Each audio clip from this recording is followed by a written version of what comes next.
अस्सलाम वालेकुम, welcome back to my channel again. कैसे हैं आप सब लोग? आई होप कि आप सब ठीक होंगे, खुशबाश होंगे। अल्हम्दुलिल्लाह जी, अल्लाह का करम है, मैं बिल्कुल ठीक हूँ और मैं दुआ करती हूँ कि आप लोग भी जहाँ रहें, खुश रहें, आबाद रहें और अपनी फैमिली के साथ मज़े मज़े की मेमोरीज़ बनाते रहें और अच्छा टाइम स्पेंड करते रहें। आमीन सुम्मा आमीन। तो आज के व्लॉग में जनाब मैं भी आपके साथ एक बहुत अच्छा अपना डे शेयर कर रही हूँ, जो कि मैंने अपनी बेटी के साथ स्पेंड किया। ये एक स्कूल ट्रिप था, बच्चों का स्कूल ट्रिप जा रहा था, करीबी था। लेकिन यहाँ पे अलाउ था कि अगर आप जाना चाहते हो तो माँ या बाप दोनों में से एक जो है ना, वो बच्चों के साथ जा सकता था। तो फिर मैंने कहा कि क्यों ना मैं अपनी बेटी के साथ जाऊँ और मेरी बेटी भी इससे बहुत खुश हो जाएगी। सो मेरी तबीयत कुछ इतनी ख़ास अच्छी नहीं थी, समझ नहीं आ रही थी कि जा सकूँगी या नहीं जा सकूँगी।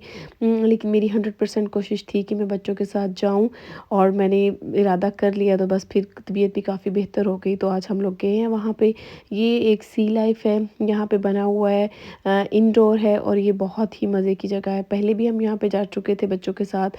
लेकिन ये है कि जैसे जैसे बच्चे थोड़ा ग्रो करते हैं, उनके साथ बाहर निकलने का अलग मज़ा होता है, क्योंकि जब छोटे बच्चे होते हैं ना, तो इतना वो चीज़ों को एक्सप्लोर नहीं करते, इतने सवालात नहीं करते, इतना ज़्यादा इंजॉय नहीं करते। और कुछ ऐसी चीज़ें भी हैं जो बच्चे टाइम के साथ साथ भूल जाते हैं। लेकिन जैसे जैसे बच्चे बड़े होते हैं, बच्चों को चीज़ें याद भी रहती हैं और बच्चे ज़्यादा इंजॉय करते हैं। और अब मुझे लगता है जिस एज में मेरे अब बच्चे हैं ना, इस एज में मुझे उनके साथ जाके ज़्यादा मज़ा आता है, मैं ज़्यादा इंजॉय करती हूँ। एक तो वो पैम्पर वाला जो सीन होता है वो निकल गया है, रोना धोना बच्चों का, फीडर बॉटल्स ये सारा कुछ ना अब अल्हम्दुलिल्लाह निकल गया है। बच्चे थोड़े समझदार हो गए हैं, तो अब बड़ा मज़ा आता है बच्चों के साथ जाने का। यहाँ पे जब हम पहुँचे तो उन्होंने कुछ एक्टिविटीज़ बच्चों से स्टार्ट में करवाई, जैसे कि आपने देखी हैं। यहाँ पे ऐसे ही होता है, बच्चों को जहाँ भी लेके जाते हैं वो ज़रूर उसमें कुछ ना कुछ सीखने का अमल होता है। यहाँ पे उन्होंने जाते ही बच्चों को पहले बताया कि आप क्या-क्या देख रहे हैं, कौन-सी क्रिएचर्स हैं जो आज आप देखेंगे, वो क्या खाती हैं, वो क्यों रहती हैं, कहाँ रहती हैं, उनका सबसे डिफरेंट स्टाइल क्या है, वो क्यों यूनिक है, सब कुछ उन्होंने बच्चों को एक्सप्लेन किया। उसके बाद बच्चों को अंदर लेके गए, जहाँ पे ये बहुत प्यारी-प्यारी अल्लाह ताला की मखलूक थी, इतनी खूबसूरत देख-देख के इतना मैंने अल्लाह का शुक्र अदा किया। बस यही देख के ना एक बड़ा अच्छा सबक भी मैंने ना वहाँ पे हासिल किया। मैंने सोचा कि यहाँ पे ये छोटे-छोटे से जानवर हैं, इतने छोटे-छोटे कुछ ऐसे हैं जो कि बहुत ही टाइनी से हैं। लेकिन जब अल्लाह ताला इतने छोटे-छोटे जानवरों का भी रिज़्क लिख चुका है, वो उन्हें देता है, कहाँ से अल्लाह ने देना है, कब देना है, ये अल्लाह ताला ने सारा कुछ खुद ही प्लान किया हुआ है। तो फिर हम इंसान समटाइम्स क्यों इतने मायूस हो जाते हैं, हमें क्यों नहीं समझ आ रही होती कि अल्लाह ताला ने हमारे लिए कुछ बेहतरीन लिखा हुआ है।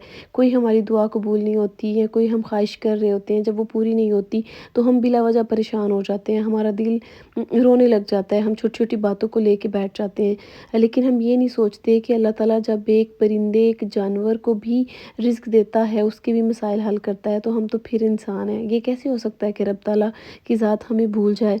उसने हमारे लिए भी यकीनन कुछ ना कुछ बेहतरीन लिखा होता है, लेकिन हमें समझ नहीं आती।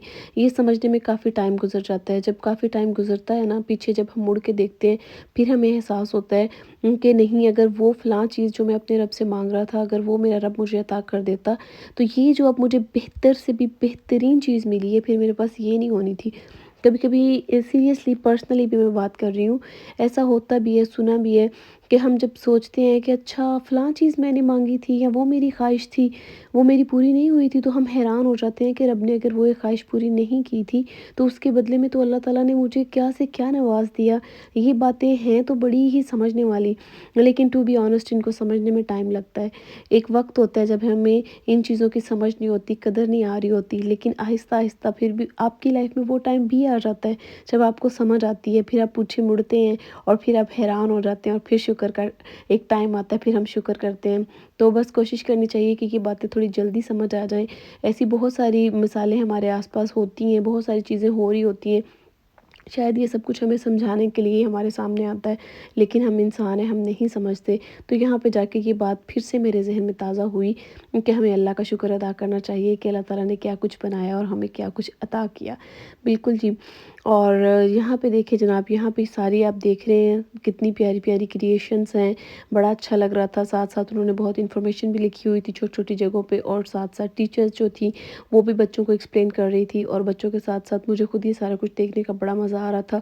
यहाँ पे हमने तस्वीरें वगैरह भी बनवाई और बच्चों के साथ एक अच्छी मेमोरीज़ भी हम लोगों ने ना क्रिएट कर ली। और यहाँ पे कुछ टाइम मिला बच्चों को, स्कूल की तरफ से जो लंच वगैरह दिया जाता था, बच्चों ने वहाँ पे बैठ के अपना लंच एंजॉय किया। हम भी اپنے گھر سے کچھ نہ کچھ اسنیک وغیرہ لے کے گئی ہوئی تھی. مدرس 4-5 اور مدرس بھی تھیں ساتھ. ہم نے وہاں پہ اپنا جو لنچ تھا وہ انجوائے کیا. اس کے بعد یہ ایک سیکشن تھا جہاں پہ بچوں کو ٹچ کرنے کی اجازت تھی. جسٹ یہ اسٹار فش تھی اور بچے اس کو 1-2 سیکنڈ کے لیے جسٹ ٹچ کر سکتے تھے. اس کے بعد پراپر ہینڈ واش بچوں کے کروائے جا رہے تھے اور یہ بچوں کے لیے بڑا ہی ایک نا میں کہتی ہوں سیکھنے کا عمل تھا. پہلے تو بچے تھوڑا ڈر رہے تھے لیکن اس کے بعد جب انہوں نے ٹچ کرنا شروع کیا تو بس پھر چھوڑ ہی نہیں رہے تھے. تو جناب یہ ٹرپ تھا 10 بجے سے لے کے 2 بجے تک کا. 2:30 بجے تقریباً ہم لوگ گھر پہنچ گئے. پھر 3 بجے دوبارہ جا کے اسکول سے بچوں کو پک کیا. آج کا دن جو تھا نا بڑا ہی بزی تھا اور کھانا بھی بنانے والا تھا. سب سے جو مشکل کام تھا کہ آج کھانا بھی بنانا تھا. بس بچوں کو اسکول سے 3 بجے پک کرنے کے بعد یہاں پہ میں نے سوچا فٹافٹ سے نا بھنڈیاں بنا لیتی ہوں. فریج میں پڑی ہوئی تھی, پڑی خراب ہی ہو جانی تھی. تو بس پھر میں نے جلدی سے نا بھنڈیاں فرائی کی پہلے اور اس کے بعد مسالہ بنایا. انین کافی سارے لیے, اس میں ساری اسپائسز ڈال دیے. وہی بیسک سی ریسیپی مجھے لگتا ہے سارے ہم لوگ ایسے بناتے ہیں. کچھ لوگ بھنڈیوں کو پہلے سے فرائی کرتے ہیں, کچھ لوگ نہیں کرتے. تو میرے گھر میں تو میرے دادا ابو کو بھنڈیاں فرائی والی اچھی لگتی تھی اور کافی زیادہ اس میں انین ہونے چاہیے تھے. لیکن اللہ جنت نصیب فرمائے دونوں کو, ماموں جی کو بھی اور دادا ابو کو بھی آمین. میرے ماموں جی کو فرائی والی بھنڈیاں بالکل نہیں پسند تھی. وہ کہتے ہوتے تھے کہ فرائی نہیں ہونی چاہیے, کھڑی سی ہونی چاہیے.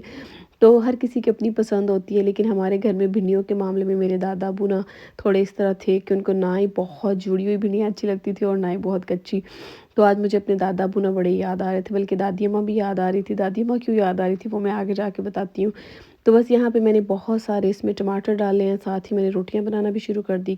اور روٹیاں بناتے بناتے نا مجھے اپنی دادی اماں یاد آئیں. میری دادی اماں کہتی ہوتی تھیں کہ روٹیاں جو ہے نا اس طرح بنانی چاہیے کہ روٹی بالکل پھول جائے. وہ کہتی ہوتی تھی مجھے وہ روٹی چاہیے جو کہ پھولی ہوئی ہونی چاہیے. سم ٹائم پھول جاتی تھی, سم ٹائم نہیں پھولتی تھی.